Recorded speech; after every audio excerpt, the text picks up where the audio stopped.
Hello, we're Frosttide from Finland. And you're listening to The Metal Therapy.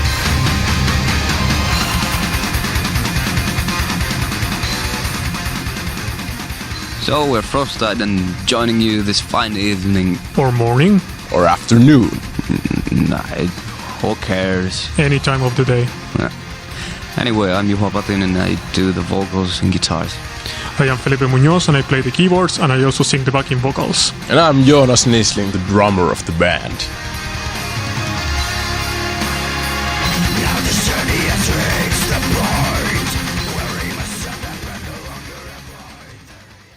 The band was founded in 2009 here in Jyväskylä, and we immediately wanted to do our own music. We never really did covers, that never worked for us. And we wanted to just play some sort of very melodic, epic metal. With the original idea, it was supposed to be pretty simple, but somehow things have evolved from there. Now it's not that simple anymore. True that. Yeah, and after the first EP, we got to play with Korpi Clan a few shows in Finland, and those were pretty nice for young lads to get to see how the big musicians act and work. And also, they apparently liked what we were doing. Somehow, pretty weird though. Yeah. After recording the second EP, then we got the first record deal, and this led us to go to Europe, and kind of things got more real. That we actually got to play abroad in big venues and sharing the stage with these really experienced bands, and we got to learn a lot of stuff from them as well. So it was really amazing, and also our album got to be distributed among Europe, and we reached a bigger group of people which got to know our music. And the tour was awesome. And after the first tour in Europe, also Ensiferum kind of found us and wanted to give their support, so we went to do a French tour with them. Yep. They wanted us in there.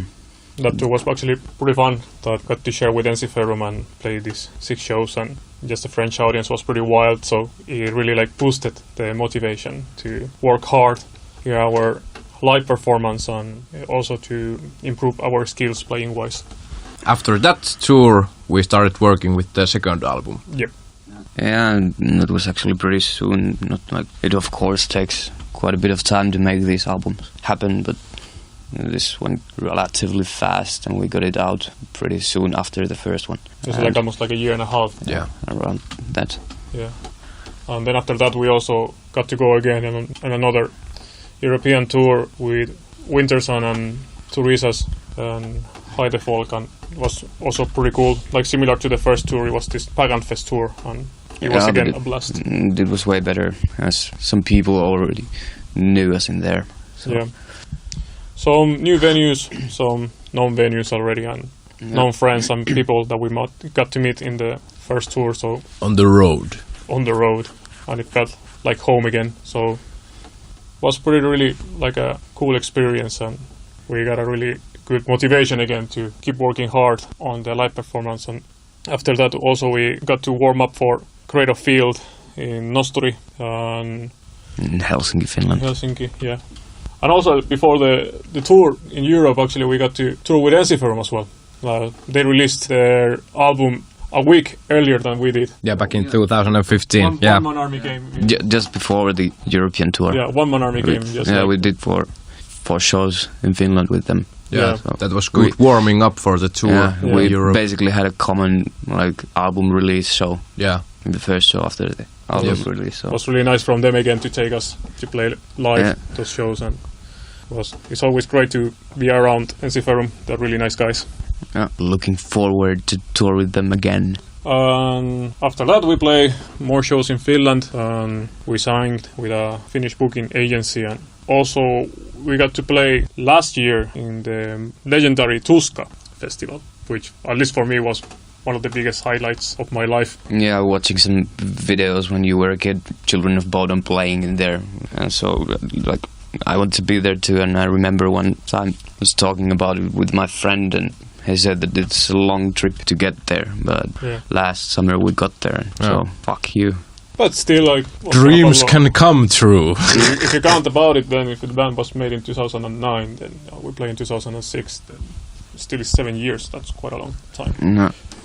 Many people tend to also to ask like, what are the influences in our music? And I think in my behalf, like I'm really inspired by movie soundtracks and also like atmospheric music, a little bit of new age, but also like other styles like old school rock and roll, and for example some of the earlier type of kind of harder rock, almost metal, like Deep Purple and Rainbow. And it's always cool to just like influence more, like infuse more styles into the music than rather just stick like to the metal, what is really metal, and only play metal. It's like it's much more funnier if you kind of adapt all these styles and play them together.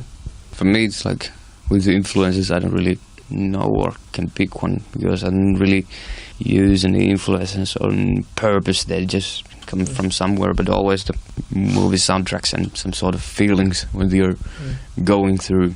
Like, you need to capture that feeling on tape and somehow into the song. Like, what kind of a song could I do now? And just at some point pops into the head. All kinds of stuff inspires me in music, and it doesn't matter what kind of genre it is, and all kinds of stuff in movies and so on. Mm-hmm. Jonas is into country music, so yeah. Yeah, actually we put some country stuff to the new album, so yeah. But I think it's like extremely fun that kind of everybody who is in the band and also has been in the band is kind of like have been open-minded to different music styles, because that has led us to make really interesting covers for the previous albums. I think the first album had the legendary Model Talking, the Sherry Lady cover, and for the second album then we went with Murray Head, the One Night in Bangkok, and Apache from the Shadows. Yeah, that was pretty wild one. It's still more common to do those kind of jokes about the older pop hits, but to cover something that legendary and to try to not ruin it entirely, it's pretty hard, but I think we did it pretty okay. Yeah, I think one of the things that we always keep in mind that whatever cover we are doing is try to capture the kind of the soul of the song. You know, that the song doesn't lose its meaning. That it's like a new arrangement and stuff, and we add perhaps some new elements, but still the core of the song is the same. Yeah, try to keep the song's red line, what there is, but still make it sound like us. Yeah. To go. It's very good that we never had any sort of like heavy metal puritanist in the band, so we rather try to go like outside the metal scene, while deciding about some details, stuff like not do it the cliche metal way. Like, try to figure out some other way to do it rather. I think the kind of beautiful thing of all this, in a way, that we would be lying to say that in the beginning is not considered kind of like a funny gag, or kind of like, let's cover this because the song is funny. But then when you get more into the song and you have to learn the structure and kind of the original arrangements, and you listen to it so many times, then you actually start to grasp that actually, like, hey, actually this is a really, really cool song, and actually, like, man, like, this is really, really good stuff. Like, kind of, at least for me, I get internalized with those. For example, with that One Night in Bangkok, then it was like, really didn't put much attention into the song when it played on the radio or on the TV. But then when we got to cover it, then I had to listen to it so many times that actually I started to check out the structure and chords and melodies, and it was like, this is really like well composed track actually. So I put a lot of work on it. Yeah, and you also learn new stuff about how to arrange the things and how everything is built in different kinds of music. Yeah. Kind of gives you more tools with your own music as well. Exactly. What are our upcoming live shows? Oh, Canada! We're doing a Canadian tour in August. Probably after that, we'll still keep recording the new album a bit and maybe do some Finnish shows in the end of the year. Yeah. Or I don't know about next year.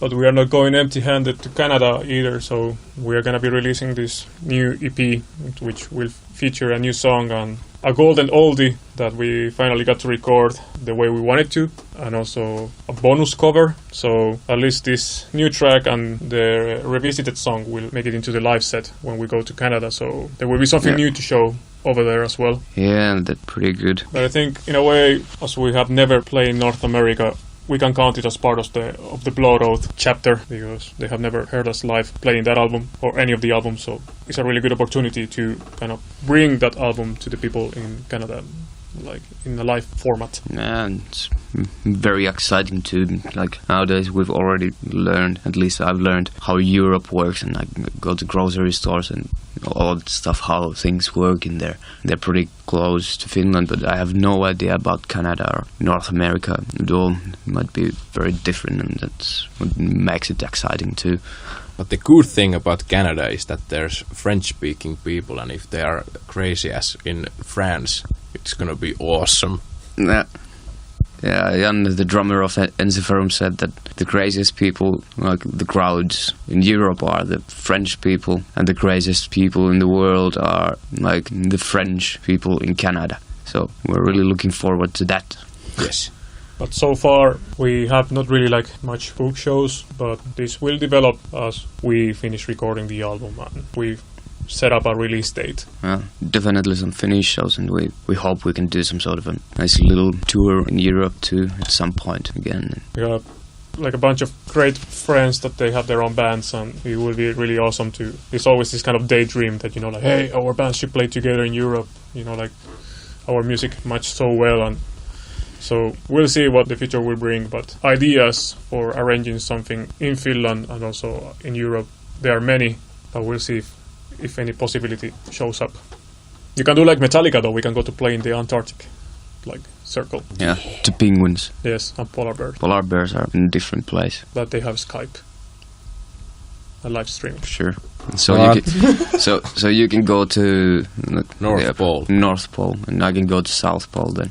No. And we can Skype. So we need a good PR promotion towards the North Pole for the polar bears to tune in when we are playing through live stream.